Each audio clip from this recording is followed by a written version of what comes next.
BA and BSc part second online classes में आपका स्वागत है। आज अपन बात करेंगे जनसंख्या वर्ग।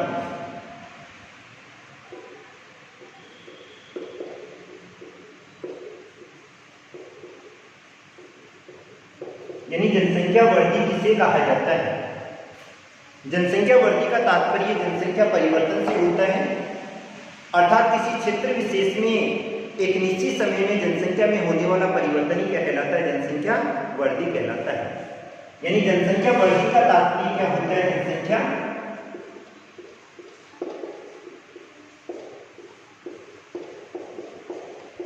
परिवर्तन है। यानी जनसंख्या वृद्धि का तात्पर्य जनसंख्या परिवर्तन से है, अर्थात किसी क्षेत्र विशेष में कोई भी स्थान ले सकते हैं अपन, उसमें कोई देश भी ले सकते हैं, राज्य भी ले सकते हैं, गांव भी ले सकते हैं, कस्बा भी ले सकते हैं, नगर भी ले सकते हैं, महाद्वीप भी ले सकते हैं और संपूर्ण विश्व का वर्णन भी कर सकते हैं। तो जनसंख्या वृद्धि का तात्पर्य जनसंख्या परिवर्तन से है, अर्थात किसी क्षेत्र विशेष में एक निश्चित समय में, निश्चित समय का मतलब होता है जनगणना हर 10 वर्ष के अंतराल पे होती है। तो किसी भी क्षेत्र विशेष में एक निश्चित समय में जनसंख्या में होने वाला परिवर्तन ही क्या कहलाता है, जनसंख्या वृद्धि कहलाता है। इसमें अपन कोई भी गांव, नगर, कस्बा किसी को भी सम्मिलित कर सकते हैं, लेकिन जो समय होगा, जनगणना कितने साल बाद होती है, 10 साल के बाद होती है, और इसमें होने वाली वृद्धि को अपन क्या कहते हैं, दशकीय वृद्धि कहा जाता है। क्या कहा जाता है, दशकीय वृद्धि कहा जाता है। तो किसी भी क्षेत्र विशेष में एक निश्चित समय में, क्षेत्र विशेष में महाद्वीप हो सकता है, देश भी हो सकता है, राज्य भी हो सकता है, गांव भी हो सकता है, कस्बा भी हो सकता है और नगर भी हो सकता है। जनगणना कितने साल बाद होती है, 10 वर्ष के बाद होती है। अतः इसे अपन क्या कहते हैं, दशकीय वृद्धि कहा जाता है। तो परिभाषा के तौर पर अपन यही कहेंगे, किसी क्षेत्र विशेष में एक निश्चित समय में जनसंख्या में होने वाली वृद्धि को क्या कहा जाएगा, जनसंख्या वृद्धि कहा जाता है। जनसंख्या वृद्धि का तात्पर्य जनसंख्या परिवर्तन से है, अर्थात किसी क्षेत्र विशेष में एक निश्चित समय में जनसंख्या में होने वाला परिवर्तन ही क्या कहलाता है, जनसंख्या वृद्धि कहलाता है। अब इसको अपन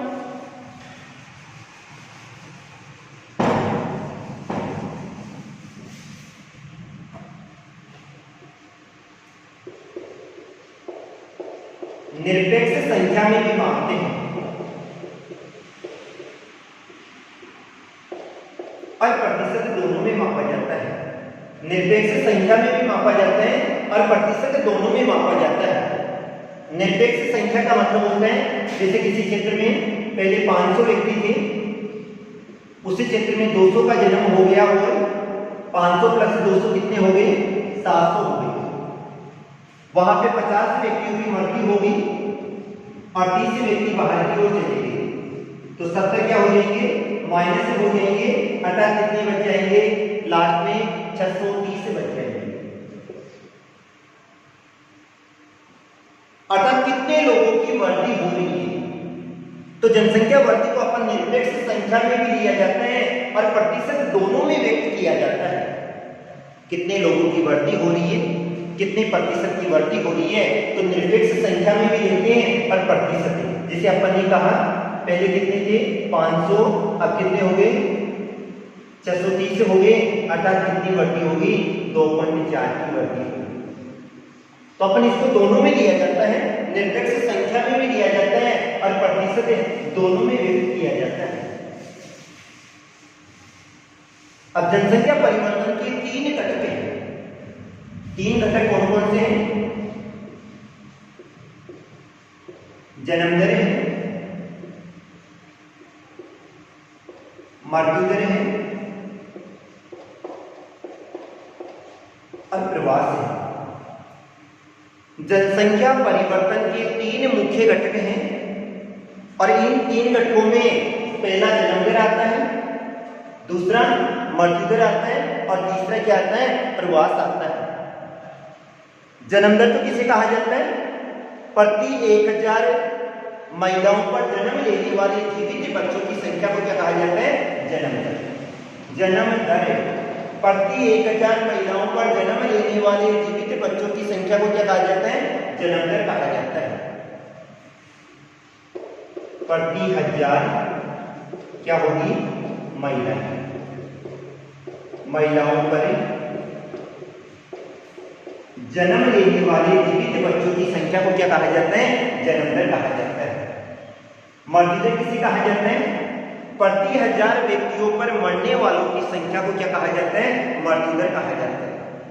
प्रति 1000 व्यक्तियों पर मरने वालों की संख्या को क्या कहा जाता है? मृत्यु दर कहा जाता है। और प्रवास का तात्पर्य क्या होता है?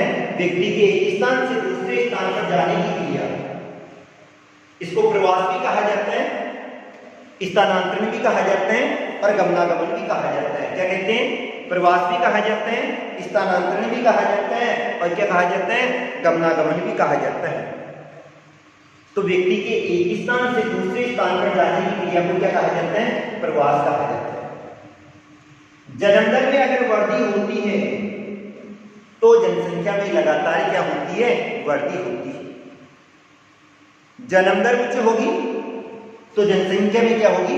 वृद्धि होगी। लेकिन अगर मृत्यु दर उच्च होती है तो जनसंख्या में क्या होती है? कमी होती है। प्रवास के भी दो प्रकार होते हैं, एक उत्तर प्रवास होता है और दूसरा होता है अप्रवास। उत्तर प्रवास का मतलब चले जाना। व्यक्ति अगर अपने मूल स्थान को छोड़कर दूसरे स्थान पर जाएगा तो क्या कहलाएगा? उत्तर प्रवास कहलाएगा। और व्यक्ति अगर दूसरे स्थान से अंदर की ओर आ रहा है अर्थात क्या हो जाएगा? अप्रवास हो जाएगा। व्यक्ति एक स्थान से दूसरे स्थान पर जाना है, क्या हो जाएगा? उत्तर प्रवास हो जाएगा। जनसंख्या क्या हो जाएगी? कम हो जाएगी। अर्थात जनसंख्या में क्या आएगी? कमी आएगी। और व्यक्ति दूसरे स्थान से आ रहा है अर्थात जनसंख्या में क्या होगी? बढ़ती है। तो जनसंख्या परिवर्तन के 3 घटक होते हैं, एक जन्म दर है, दूसरा मृत्यु दर है और तीसरा क्या है? प्रवास है। जन्म दर का तात्पर्य प्रति 1000 महिलाओं पर जन्म लेने वाले जीवित बच्चों की संख्या को क्या कहा जाता है? जन्म दर कहा जाता है। मृत्यु दर प्रति 1000 व्यक्तियों पर मरने वालों की संख्या को क्या कहा जाता है? मृत्यु दर कहा जाता है। और प्रवास व्यक्ति के एक स्थान से दूसरे स्थान पर जाने की क्रिया को क्या कहलाती है? प्रवास भी कहलाती है, स्थानांतरण भी कहलाती है और क्या कहलाती है? गमनागमन भी कहलाती है। अब प्रवास को अपन 2 भागों में बांटते हैं। जनसंख्या में होने वाली जो वृद्धि है, इस वृद्धि को अपन 2 भागों में बांटते हैं।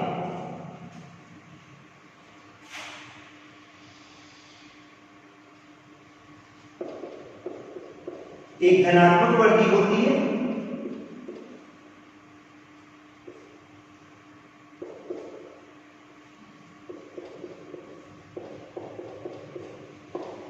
और दूसरी कौन सी होती है? ऋणात्मक वृद्धि होती है।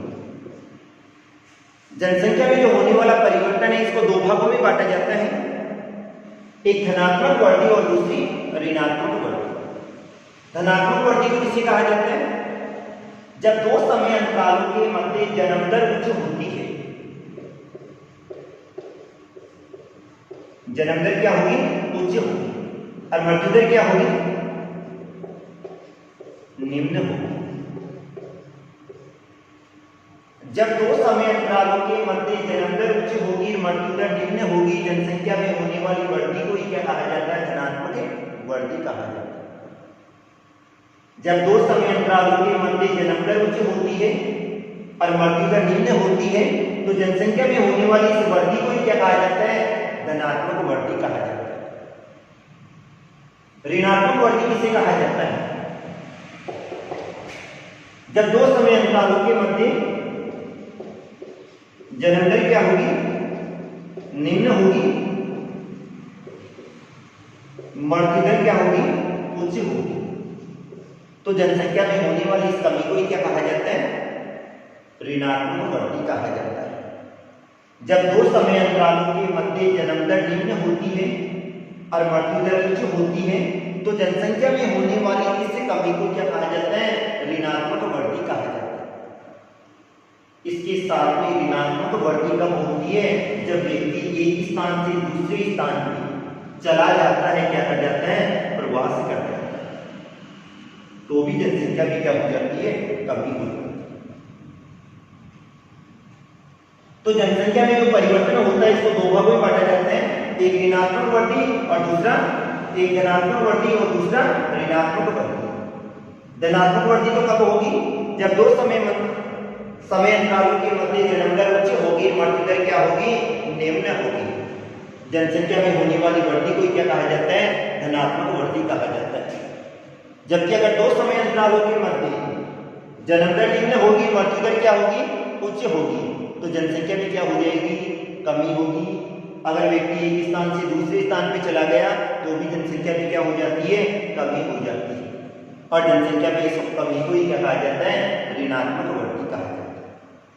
इसे अपन दो आधार पे और लिया जाता है।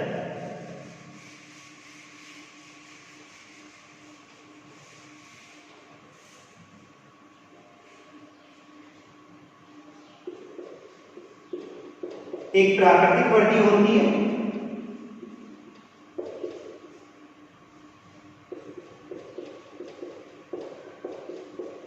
और दूसरी होती है वास्तविक वृद्धि होती है। एक तो कौन सी होगी? प्राकृतिक वृद्धि, और दूसरी कौन सी होती है? वास्तविक वृद्धि। प्राकृतिक वृद्धि का तात्पर्य होता है जब दो समय अंतरालों के मध्य जन्म दर और मृत्यु दर के बीच के अंतर को लिया जाता है। जब दो समय अंतरालों के मध्य जन्म दर और मृत्यु दर के बीच के अंतर को लिया जाता है तो इसे क्या कहा जाता है? प्राकृतिक वृद्धि कहा जाता है। सूत्र हो जाएगा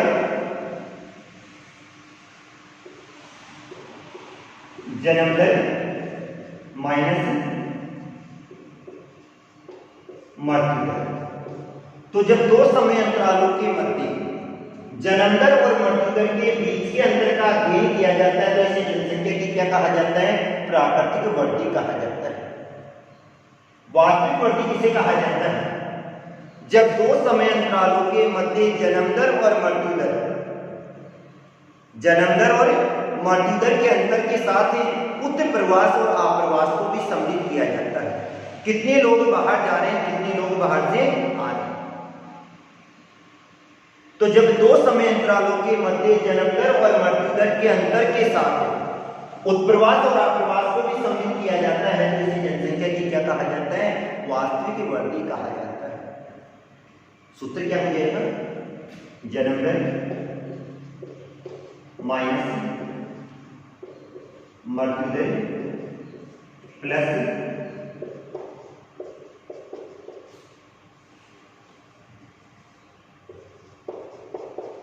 आप्रवास माइनस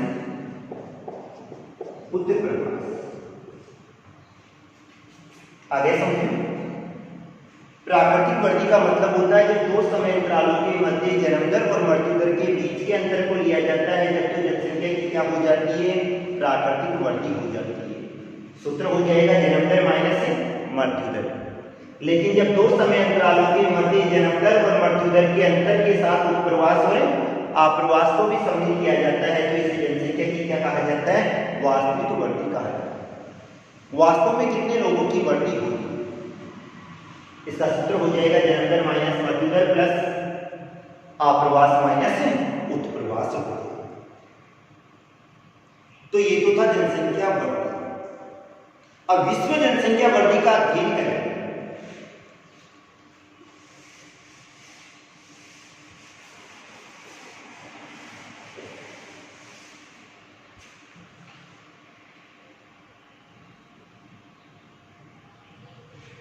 पृथ्वी पर यानी विश्व जनसंख्या वृद्धि का अध्ययन करें तो पृथ्वी पे जब से मनुष्य निवास कर रहा है, मानव के निवास की अवधि का अध्ययन करें तो मनुष्य लाखों वर्षों से यहाँ पर निवास कर रहा है। वर्तमान का अध्ययन करें तो जितनी जनसंख्या 10 लाख वर्षों में बढ़ी थी, जितनी जनसंख्या 10 लाख वर्षों में बढ़ी थी उतनी जनसंख्या तो केवल 300 वर्षों में बढ़ी। जनसंख्या में जितनी वृद्धि 10 लाख वर्षों में हुई उतनी तो कितने में होगी, 300 वर्षों में होगी। अर्थात 1650 से लेकर 1987 तक का अगर अपन अध्ययन करें, कितने वर्ष हो गए, 337 वर्ष हो गए। जनसंख्या कितनी होगी, 5.5 करोड़। इन 337 वर्षों में मात्र 5.5 करोड़ जनसंख्या बढ़ी, अर्थात जनसंख्या में कितनी वृद्धि हुई, 9 गुना बढ़ी।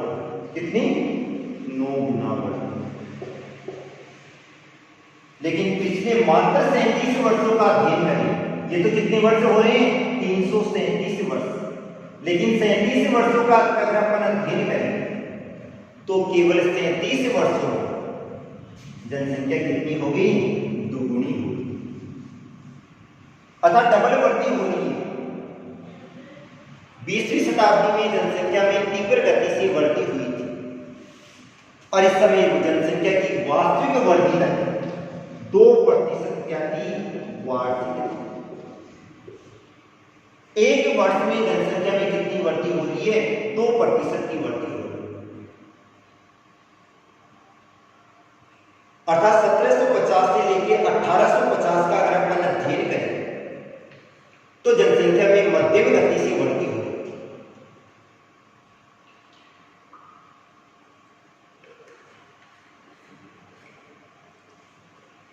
और सन 1950 के बाद का अध्ययन करें तो जनसंख्या में तीव्र गति से वृद्धि हुई थी। अतः सन 1950 के बाद के समय को क्या कहा जाता है, जनसंख्या विस्फोटक काल कहा जाता है।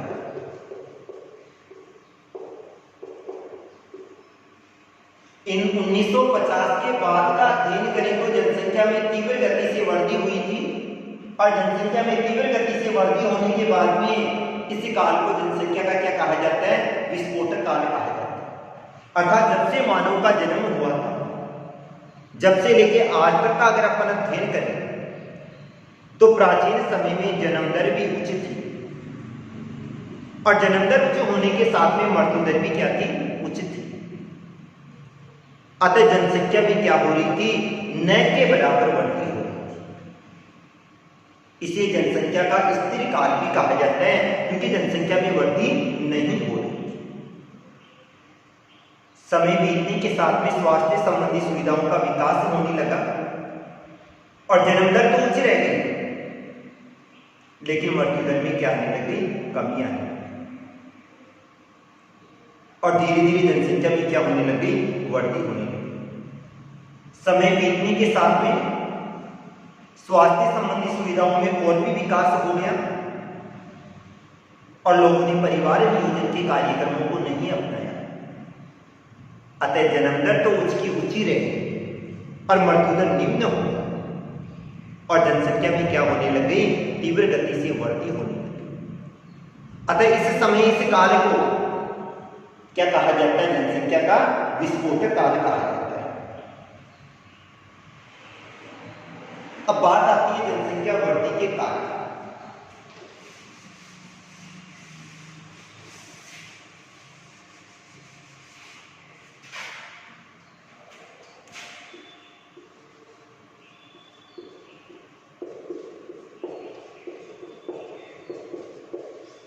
यानी अपन ने अध्ययन किया भाई जितनी जनसंख्या 337 वर्षों में नहीं बढ़ी उतनी जनसंख्या तो मात्र कितने वर्षों में बढ़ गई, 37 वर्षों में बढ़ गई। इस जनसंख्या वृद्धि के क्या कारण है, तो सबसे पहली बात आती है मृत्यु दर में गिरावट।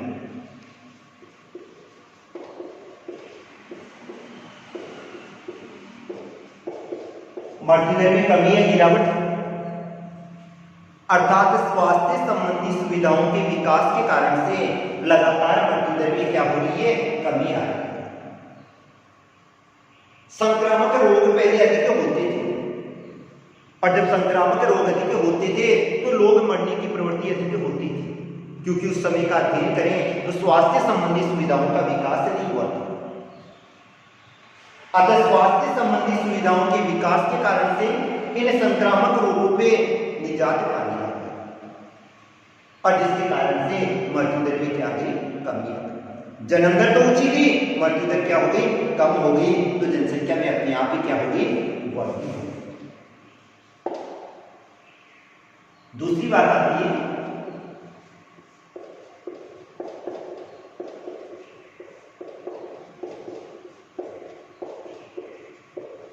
खाद्य पदार्थों की निश्चित आपूर्ति।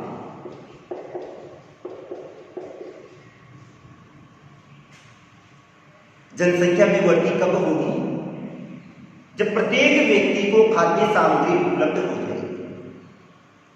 खाद्य आपूर्ति अगर सुनिश्चित हो गई तो प्रत्येक व्यक्ति की ये हो जाती है दिमाग में, भाई भोजन तो अपने को सबको उपलब्ध हो रहा है।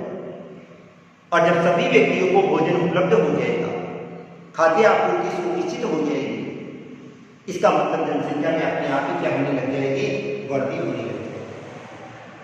पहले का अध्ययन करें तो अकाल की स्थिति अधिक होती थी,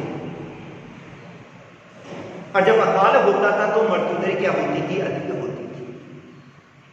अकाल पड़ रहा है, अकाल पड़ेगा तो मृत्यु दर क्या होगी, अधिक होती थी। खाद्य पदार्थों की जैसे निश्चित आपूर्ति हुई, अकाल पे रोक लग गई और अपने आप ही जनसंख्या भी क्या होगी, बढ़ती। तीसरा आता है औद्योगिक विकास।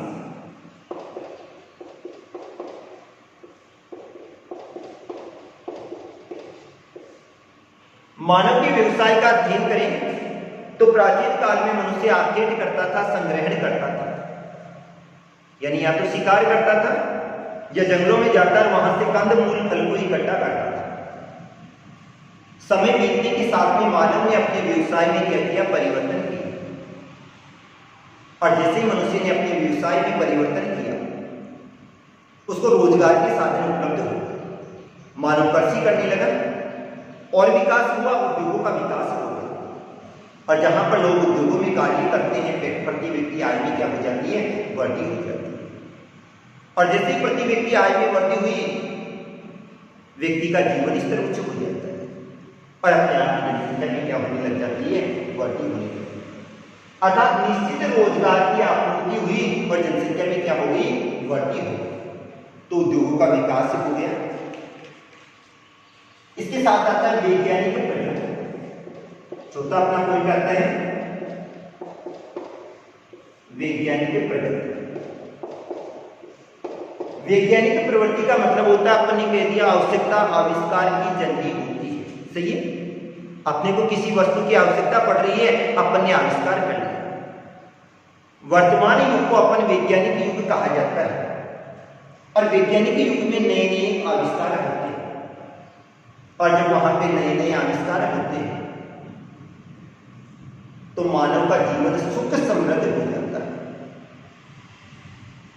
जैसे ही मानव का जीवन सुख समृद्ध होगा, उसकी प्रवृत्ति परिवर्तित हो जाती है और जनसंख्या में क्या होती है, वृद्धि होती है। इसके बाद में आता है प्रवास।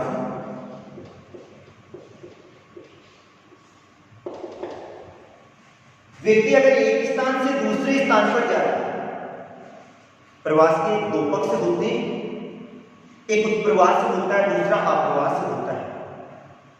उत्प्रवास चला गया और आप्रवास का मतलब आ गया। ये वाला स्थान यहां से व्यक्ति गया, जैसे यहां से गया, ये स्थान हो गया उद्गम स्थान, और यहां पर गया, ये उद्गम हो गया और ये कौन सा हो गया, गंतव्य स्थान। यहां पर जनसंख्या में क्या होगी, कमी होगी, क्योंकि यहां से व्यक्ति गया कम हो, और यहां पर गया तो यहां पर क्या होगी, बढ़ती होगी। तो हमेशा गंतव्य स्थान पर जनसंख्या में क्या हो जाती है, बढ़ती हो जाती है। तो प्रवास के कारण से व्यक्ति एक स्थान से दूसरे स्थान पर जाता है, और जिस स्थान पर व्यक्ति जाता है वहां पर जाकर वहां की जनसंख्या को क्या बना देता है, सरल बना देता है। अतः जनसंख्या में क्या हो जाती है, बढ़ती हो जाती है। अगला आता है बाल विवाह।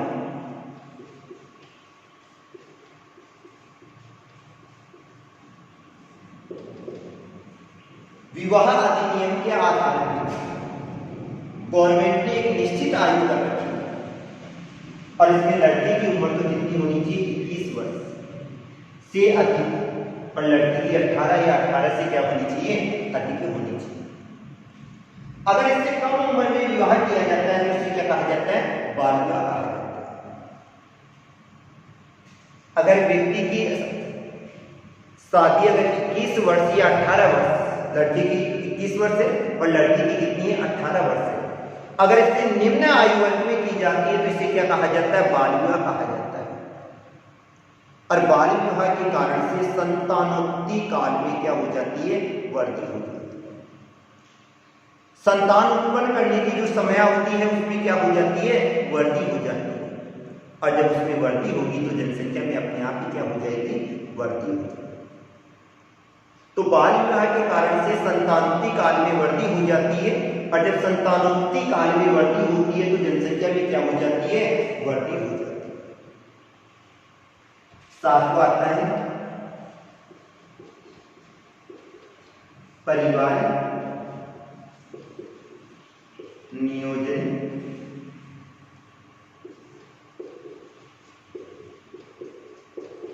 कार्यक्रमों का अभाव।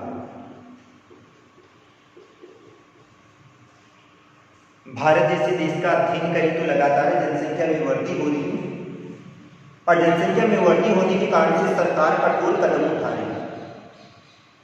और सरकार कठोर कदम उठाने के लिए सरकारी नियमों के तहत सरकारी या राजकीय सेवाओं में उसी को वरीयता दी जाती है जिसके 2 संतान होती है।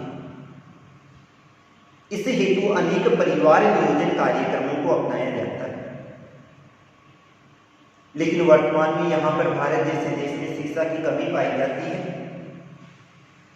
तो आधी जनसंख्या तो ऐसी पाई जाती है जिसको परिवार नियोजन के कार्यक्रमों का पता ही नहीं। और ये लोग क्या करते हैं, परिवार नियोजन के कार्यक्रमों को नहीं अपना पाते। और जब परिवार नियोजन के कार्यक्रमों को नहीं अपनाया जाता है तो लगातार जनसंख्या में क्या होती जाती है, वृद्धि होती है। तो जनसंख्या में जो वृद्धि होगी, मृत्यु में कमी होगी तो भी जनसंख्या में क्या होगी, वृद्धि होगी। खाद्य पदार्थों की निश्चित आपूर्ति होगी तो भी जनसंख्या में लगातार क्या होगी, वृद्धि होगी। उद्योगों का विकास होगा तो भी लोगों को रोजगार उपलब्ध होगा, जनसंख्या में वृद्धि होगी। वैज्ञानिक प्रगति से लोगों का जीवन सुख समृद्धि हो जाएगा, और सुख समृद्ध होने के कारण से जनसंख्या में क्या होगी, वृद्धि। प्रवास के कारण से व्यक्ति दूसरे स्थान पर जाएगा तो भी जनसंख्या में क्या होगी, वृद्धि होगी। और बाल विवाह के कारण से संतानोत्पत्ति काल में वृद्धि हो जाएगी तो भी जनसंख्या में क्या होगी, वृद्धि होगी। और परिवार नियोजन के कार्यक्रमों का अगर अभाव होगा तो भी जनसंख्या में क्या होगी, वृद्धि होगी। तो ये वाली मृत्यु दर में कमी, खाद्य पदार्थों की निश्चित आपूर्ति, उद्योगों का विकास, वैज्ञानिक प्रगति, प्रवास, बाल विवाह और परिवार नियोजन कार्यक्रम, इनके कारण से जनसंख्या में लगातार क्या होती है, वृद्धि होती है। भारत देश में एक प्रवृत्ति और पाई जाती है। भारत को प्राचीन काल से शरण स्थली देश कहा जाता है। जैसे क्लास में बच्चा आता है, मैं एक सर आ जाओ अंदर, वैसे भारत की भी सोच यही होती है, भारत को कोई भी आके शरण मांगता है तो भारत हमेशा उनके लिए द्वार खुले रखता है। और जैसे ही द्वार खुले होते हैं यहां पर लगातार जनसंख्या में क्या होती जाती है, वृद्धि होती है। तो यहां पर जनसंख्या में अत्यधिक मात्रा में क्या हो रही है, वृद्धि हो रही है। आज जिन देशों का अपना अध्ययन करें, एक भूगोलवेद का देश में तो उन्होंने शुरू में ही कहा था गरीबी संतानोत्पत्ति के अनुकूल होती है। अर्थात अपन अध्ययन करें तो जितने भी देश विकासशील पाए जाते हैं या पिछड़े देश पाए जाते हैं वहां पर जनसंख्या में अत्यधिक वृद्धि होती है। क्योंकि गरीबी क्या होती है, संतानोत्पत्ति के अनुकूल होती है। गरीब व्यक्ति 5 संतान को जन्म देकर 2 के जीवित रहने की आशा करता है, और लगातार वहां पर जनसंख्या क्या होती जाती है, बढ़ती जाती है। तो इन सभी कारणों के कारण से लगातार जनसंख्या में क्या हो रही है, वृद्धि। आज के लिए इतना ही। कल अपन अध्ययन करेंगे जनसंख्या वृद्धि से उत्पन्न समस्याएं और उनका समाधान। Thank you.